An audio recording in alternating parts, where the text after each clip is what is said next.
your staff, they comfort me. You prepare a table before me in the presence of my enemies. You anoint my head with oil, my cup overflows. Surely goodness and mercy shall follow me all the days of my life, and I will dwell in the house of the Lord forever. Thank you, Lord, sa suligid na hapon na yung mamihanap sa amin na maka-celebrate kami sa kinasabing espesyal at na birthday ni Nanay.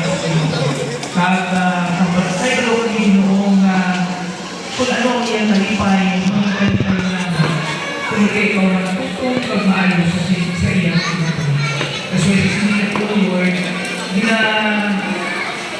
acknowledge namin sa tumanamon kung kay nagapati kami kumulat ka kung ay ikagisip namin nagpaupos man kami sa aming pugalingon sa pagkilala ng ikaw ng Diyos na naghatagman sa amin sa tayo na naiintindihan natin sa kalamin sa okay.